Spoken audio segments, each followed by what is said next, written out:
Sometimes, the people who love you the most are also the ones who hold you the tightest, so tight that you can't breathe. We've all felt it, at least once in our lives. Someone watching your every step, making your choices, deciding what's good for you, and calling it love. And maybe you believed them. Maybe you still do. This confusion isn't cruelty. It's love that slowly turned into a cage so subtle that no one noticed the door quietly closing. Today's story is about a man who lived inside that cage for years and didn't even know it was a cage. Stay with me until the end, because the moment that changed everything will surprise you. It surprised him too. There was a village at the edge of a wide valley where the mountains silently watched over everything and the river flowed without hurry. In that village lived a man named Silas. He wasn't young, not old either, somewhere in the middle of life when you think you already know who you are.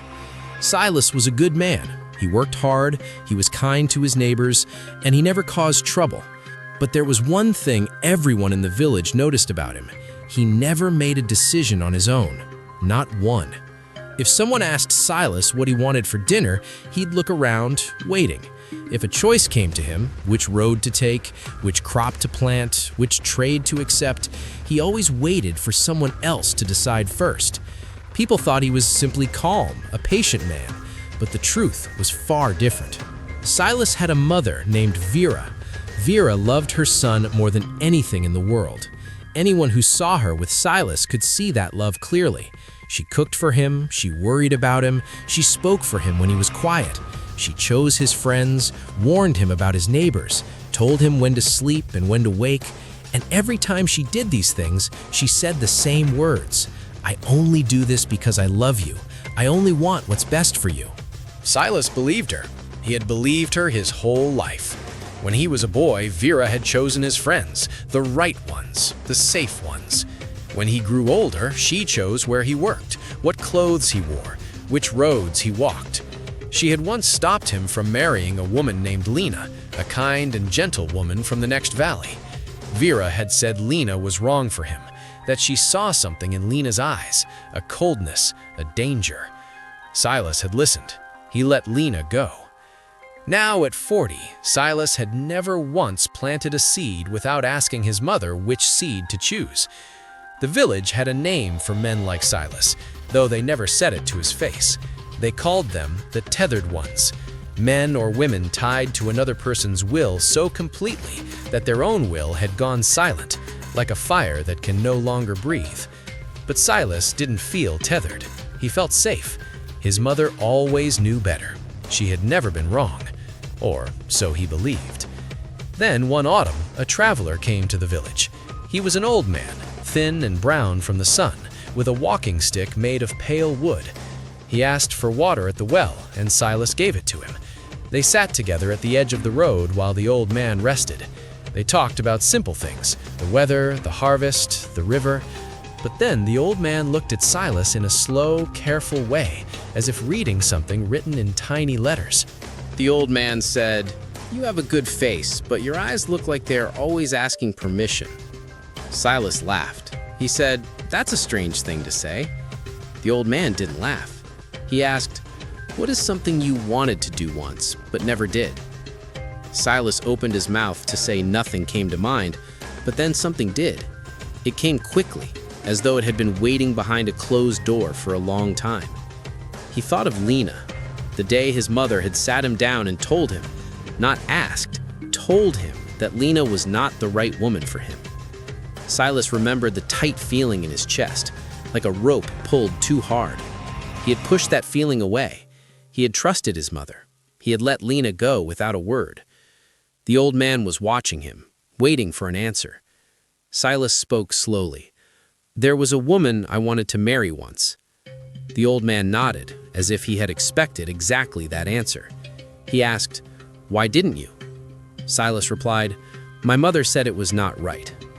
There was a long silence. The wind moved through the dry grass. The old man spoke again. "A person who loves you will teach you how to choose. A person who controls you will always choose for you and call it love, so you never question it." Silas sat still.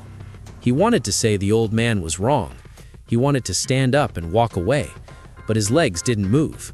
Because in that single moment, sitting at the edge of the road with a stranger who had nothing to gain from lying, Silas felt something break open inside him. Not like something painful breaking, like a window opening to let in air that had been locked out for 40 years. He thought of every choice he had never made, every road he had never walked, every word he had swallowed because someone else had already spoken. He thought of Lena, her voice, her laugh, the way she had looked at him the last time he saw her, waiting for him to say something, anything, and how he had looked at the ground instead. The old man stood up, picked up his walking stick, and thanked Silas for the water. He left, but not before saying one last thing. The cage that is made of love is the hardest one to see, but it is still a cage. Silas sat there for a long time, and that evening he walked into his mother's house. She was stirring a pot by the fire, and when she looked up, she smiled. It was a warm smile, a real smile. There was genuine love in it. But Silas saw something else clearly for the first time. He saw what that love had cost him. He sat across from her and said quietly, without anger or blame, "Mother, I want to start making my own choices." Vera looked at him for a long moment. Her face was unreadable. And then she said, "You will make mistakes." Silas said, "Yes, I know, but they will be mine." That night was the first night in 40 years that Silas fell asleep without asking anyone what tomorrow should look like. The next morning, he woke before the sun and chose a road he had never taken before.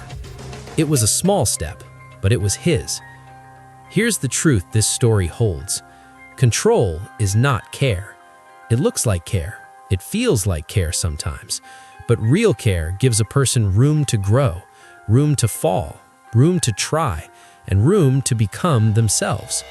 When someone loves you but decides everything for you, they are not protecting you, they are protecting themselves from the fear of losing you, from the fear of watching you fail, from the fear of not being needed anymore.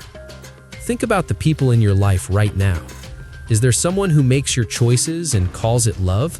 Is there a voice inside you that always waits for permission before it moves?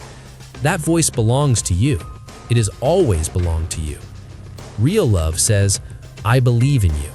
Control says, "I know better than you." They sound similar. They are not the same. And here's the hardest part.